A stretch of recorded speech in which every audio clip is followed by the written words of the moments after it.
Bonjour and welcome, viewers and students, to Let's Speak French, Parlons Français. These lessons on basic French are short and easy, and if you follow the program regularly, I can assure you that very soon you will be able to understand French quite easily. The previous class focused on French negation. In today's class, we'll focus on on, a pronoun that is frequently used in French. This lesson has been divided into 3 sections. In the first section, I will read out a text where this pronoun occurs several times. Then in the next section, we'll examine the different meanings that are attributed to this pronoun.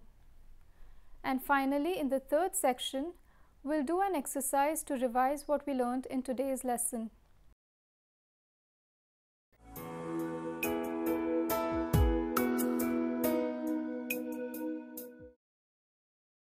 We'll begin the lesson with a French text.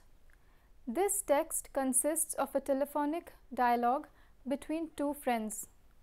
Their conversation is regarding their summer holiday. Les vacances d'été. Richard. Allô? Allô Jacques? Salut, qu'est-ce que tu fais? Jacques. Allô Richard, je passe les vacances en famille. Nous sommes à la campagne. Vous logez où? Chez Papy. Jim et moi, nous passons tout notre temps libre avec les chevaux. Vous montez au cheval? On dit que c'est dur. Oui, on monte au cheval. Au début, ce n'est pas facile, mais petit à petit, on s'habitue. Chaque matin, on galope les chevaux. Ensuite, on les brosse et on nettoie leurs sabots. On passe du bon temps à Lorrain. Tu as de la chance, Jacques. Moi, je pourris ici. Allez, mon vieux, raconte-moi ce qui se passe là-bas. Eh bien, rien de nouveau. Le matin, je travaille dans le magasin. L'après-midi, je suis avec Lisa, on reste à la maison ou on balade dans le parc. Je passe le soir avec les garçons. On joue au foot ou on regarde un film. 2 fois par semaine, je visite mon oncle et on dîne ensemble. Richard, tu ne peux pas prendre 2 jours de congé et venir ici? On dit qu'il va bientôt pleuvoir. Alors pourquoi ne pas venir et profiter lorsqu'il fait encore beau? Non, je ne peux pas. C'est la solde d'été, nous sommes très occupés. Oui, je sais, mais tu ne peux pas essayer? Pas cette fois-ci, peut-être l'année prochaine. Bon, écoute, on frappe à la porte. Il faut que j'y aille. À la prochaine. Bon, ciao. Je te rappelle. Now I'll read out the English translation of the text. Summer holiday. Richard. Hello? Hello, Jack? Hi, how are you doing? Jack. Hello, Richard. I'm spending the holidays with my family. We are in the countryside. Where are all of you staying? At my grandfather's place. Jim and I, we spend all our free time with the horses. You all ride horses? People say horse riding is tough. Yes, we ride horses. At first it's not easy, but little by little one gets the hang of it. Each morning we take the horses for a gallop.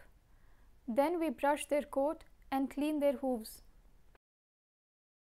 So you're having a great time, huh? You are lucky, Jack. Me, I'm rotting over here. Come on, old chap. Tell me what's happening there. Well, nothing new to say. In the morning, I work in the store. In the afternoon, I'm with Lisa. We stay at home or take a stroll in the park. I spend the evening with the boys. We play football or watch a movie. Twice a week, I visit my uncle and we dine together. Richard, can't you take 2 days off and come here? They say it'll start raining soon. So why not come over and enjoy the weather while it holds? No, I can't. The summer sale is going on. We are all very busy. Yeah, I know, but can't you try? Not this time. Maybe next year. Anyway, listen, someone's at the door. I need to go. See you then. Okay, ciao. I'll call you back. So this was a short text where the pronoun or has been used a number of times. In the next section, we will examine this pronoun in detail.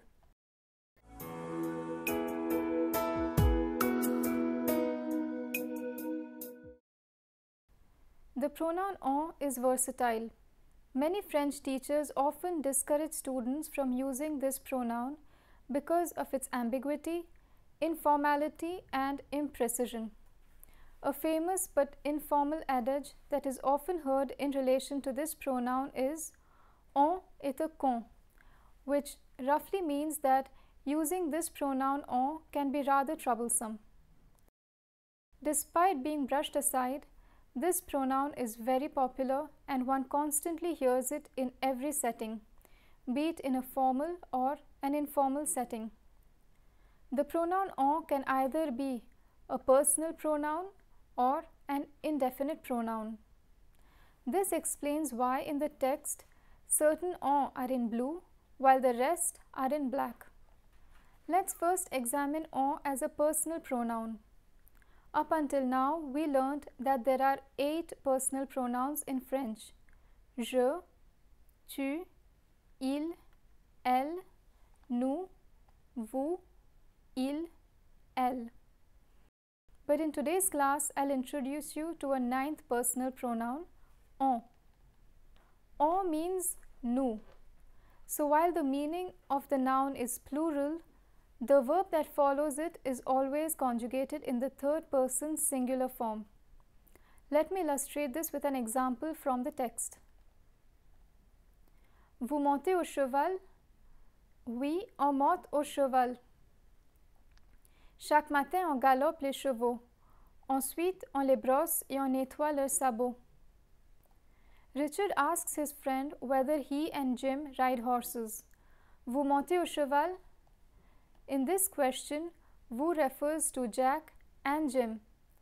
Generally, when the subject of a question is vous, the answer is either je or nous, depending on what vous refers to.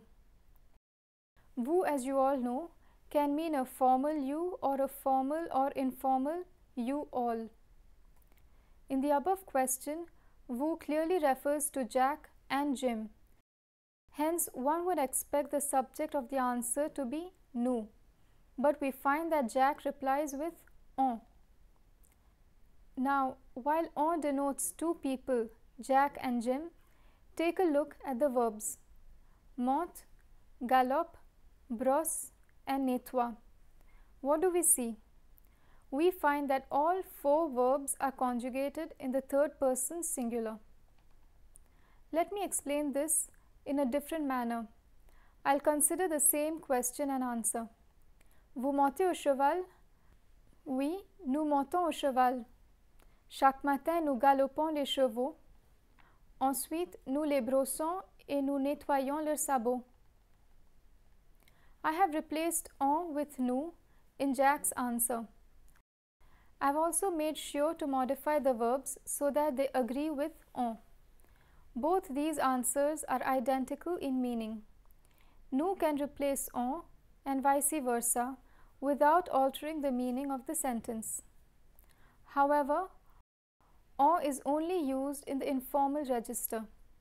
The usage of on, both in written and spoken, is strongly discouraged in the formal register.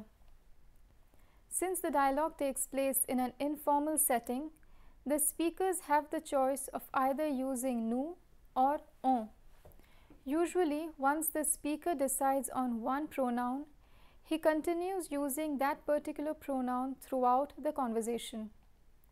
In the text, we find that Jack shuffles back and forth between on and nous.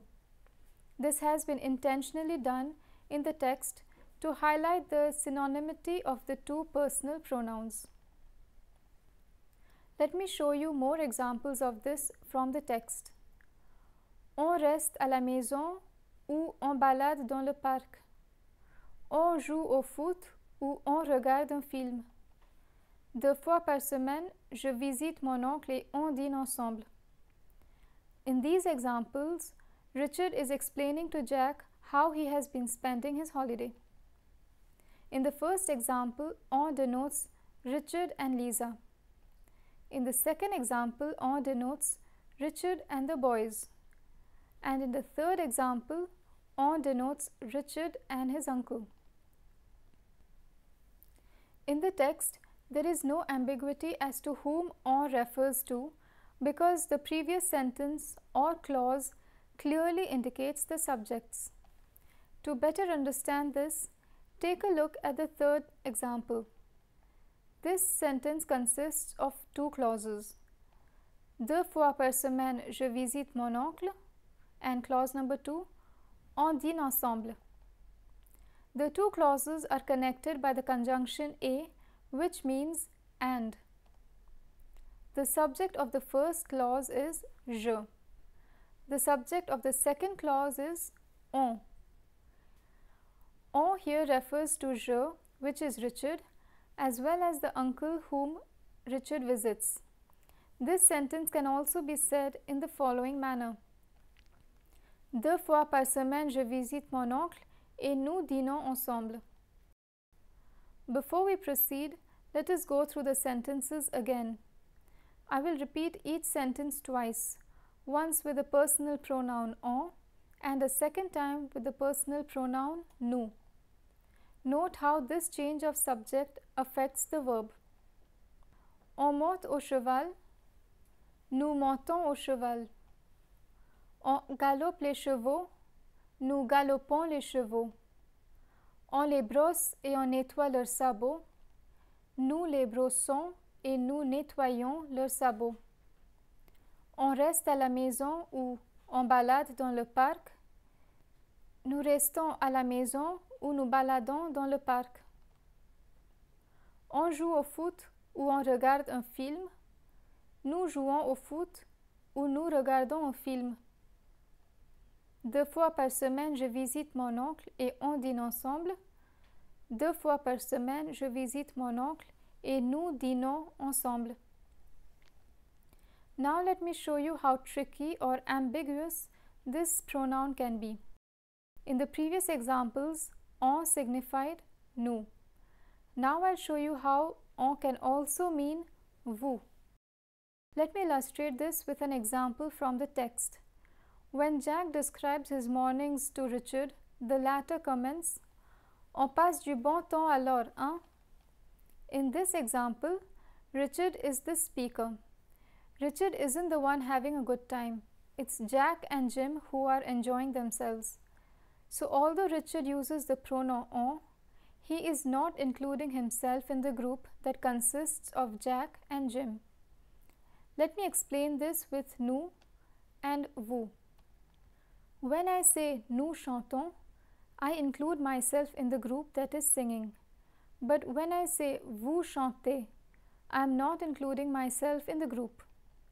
This same idea persists when on replaces vous. So although Richard says on passe du bon temps, he means vous passez du bon temps. In the text, we have only one instance where on refers to vous.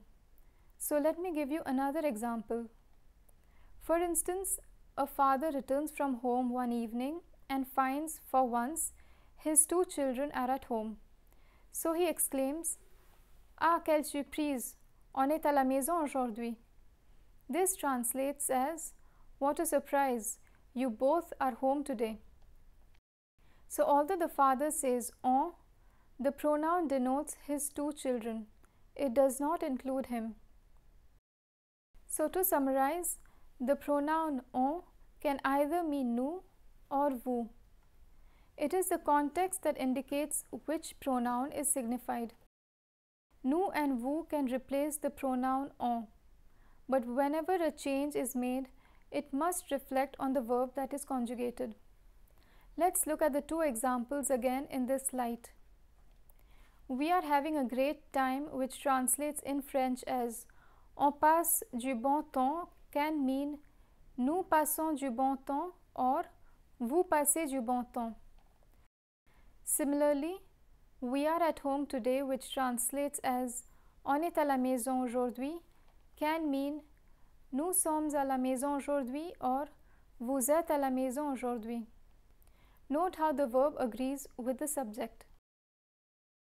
Now let me show you how the pronoun on also functions as an indefinite pronoun. An indefinite pronoun refers exclusively to a person and never to an object. Additionally, the identity of this person in respect to the gender and number is always unknown. So, on can refer to either a group of men, a group of women, a mixed group, or a single person. Let me illustrate this with an example from the text. When talking about horse riding, Richard exclaims that people say horse riding is tough. On dit que c'est dur. In this sentence, the pronoun on does not refer to any person in particular. It could mean people in general, in which case it is a generalization. In French, when on has this particular meaning, it can be replaced by the phrase les gens, meaning people. We have two instances in the text where the indefinite pronoun has this particular meaning. Au début, ce n'est pas facile, mais petit à petit, on s'habitue. Au début, ce n'est pas facile, mais petit à petit, les gens s'habituent. On dit qu'il va bientôt pleuvoir. Les gens disent qu'il va bientôt pleuvoir. In these examples, note how the verb reflects the change of subject. When les gens replaces on, the verb is conjugated in the third person plural form. The pronoun on could also mean someone but whose identity is unknown. When this is the case, it can be replaced by the indefinite pronoun quelqu'un, which means someone. In the text, we have an example of this too. Bon, écoute, on frappe à la porte. Bon, écoute, quelqu'un frappe à la porte. In this example, the person knocking on the door could be a single person or a group of people. Richard has no idea who it is. So in such a case, he can either use quelqu'un or on. Both are grammatically correct and appropriate for the situation. So these are the two meanings of the pronoun on. The word has other meaning as well, and for more details, please refer to the notes. Before proceeding to the exercise to revise what we learned, let me summarize the lesson for you. Take a look at the table. On as a personal pronoun can mean nous or vous, while on as an indefinite pronoun can signify les gens or quelqu'un.